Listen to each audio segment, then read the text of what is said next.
Shifting focus then, on 15th of August, US President Donald Trump will meet his Russian counterpart Vladimir Putin in Alaska, putting his deal-making claims to the test as he claims to broker peace in Ukraine that he vowed to accomplish before returning to the White House for the second term.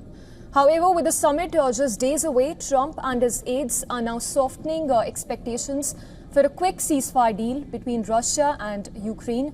In fact, Trump's spokeswoman, Caroline Leavitt, has said that the two men are expected to meet one-on-one, as the aim for the president is to walk away with a better understanding of how the war can be ended.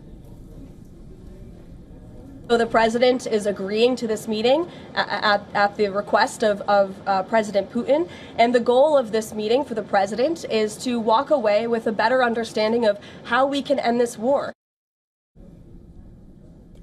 Further, she described the meeting as a listening exercise for Trump and said that seeing Trump would give him a better idea of the Russian leader's plans. Does a deal will emerge from this meeting, or is he simply going to listen? I think this is a listening exercise for the president. Look, only one party that's involved in this war is going to be present. And so this is for the president to go and to get, again, a more firm and better understanding of how we can hopefully bring this war to an end. In fact, previously, Trump himself had set the bar low for his upcoming visit to Alaska, his meet with Putin, claiming that he would be able to tell within 2 minutes whether a deal was possible or not. Well, we're going to have a meeting with Vladimir Putin, and at the end of that meeting, probably in the first 2 minutes, I'll know exactly whether or not a deal can be made. How will you know that? Because that's what I do. I make deals. Further, the US president described the summit as a feel-out meeting that would not in itself lead to a deal on Ukraine. So this is really a feel-out meeting, a little bit.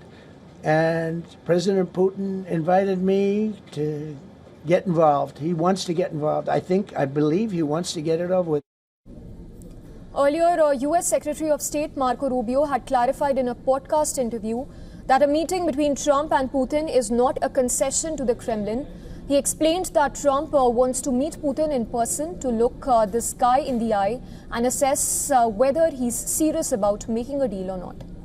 Trump had even pledged to end the Ukraine war, which has killed tens of thousands, within 24 hours of returning to the White House. But he has found the path difficult and his tactics have swung drastically.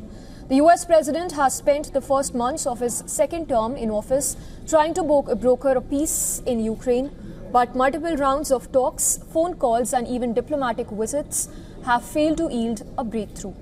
Trump, usually fond of boasting of his deal-making skills, played down the possibility of a breakthrough in Alaska, but said that he's expected constructive conversations with the Russian president.